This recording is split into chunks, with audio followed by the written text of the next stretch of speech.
Thuruthipuram Arrows club 45ാമത് അഖില Kerala flood light football ടൂർണമെന്റിന് തുടക്കമായി. ഈ മാസം 19 മുതൽ 26 വരെ Thuruthippuram saint Francis Assisi church മൈതാനിയിൽ നടക്കുന്ന ടൂർണമെന്റ് ബോബി ചെമ്മണ്ണൂർ ഉദ്ഘാടനം ചെയ്തു.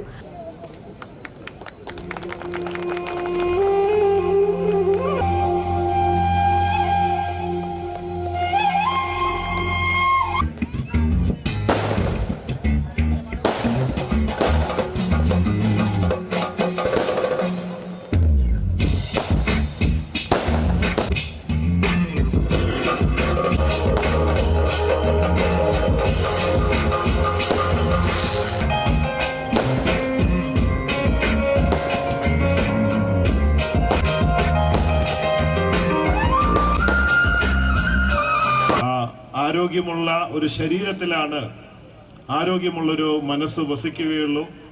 ആരോഗ്യമുള്ള ഒരു മനസ്സും ശരീരം കൂടുമ്പോൾ മാത്രമാണ് നമുക്ക് ജീവിത വിജയം ഉണ്ടാവുകയുള്ളൂ. അത് കളിയായാലും ബിസിനസ്സായാലും ജോലിയായാലും എന്ത് പരിപാടിയാണെങ്കിലും ഇത് രണ്ടും ചേർന്ന് നിൽക്കണം സമൂഹത്തിൽ. അതുകൊണ്ട് ഇതുപോലെയുള്ള കളികളും കാര്യങ്ങളൊക്കെ മുടങ്ങാതെ മുമ്പോട്ട് പോകട്ടെ. 45ാമത് ആണ് ഇത് നടക്കുന്നത്. പിന്നെ ആരോസ് ക്ലബിനെ കുറിച്ചിട്ട് വരുമ്പോൾ നമ്മൾക്ക് ഒരു ഐഡിയ തരുമല്ലോ, എവിടേക്കാണ് പോകണം എന്താ എന്നൊക്കെ. അപ്പോൾ എനിക്ക് വളരെ സന്തോഷമുണ്ട് ഇങ്ങോട്ട് വരാൻ. ഇത് വെറൊരു ഫുട്ബോൾ കളി മാത്രമല്ല, ഈ ആരോസ് ക്ലബ്ബ് ചാരിറ്റി രംഗത്ത് ഒരുപാട് സംഭാവനകൾ കാഴ്ചവെച്ചിട്ടുണ്ട്. വീട് അതുപോലെ ഒരുപാട് പേർക്ക് ഒരുപാട് സഹായങ്ങൾ നൽകിയിട്ടുണ്ട്. പല സ്ഥലത്തും പോകുമ്പോൾ ഫുട്ബോൾ കളി മാത്രമേ ഉണ്ടാവാറുള്ളൂ. അത് കഴിഞ്ഞാൽ പരിപാടി അവിടെ തീർന്നു.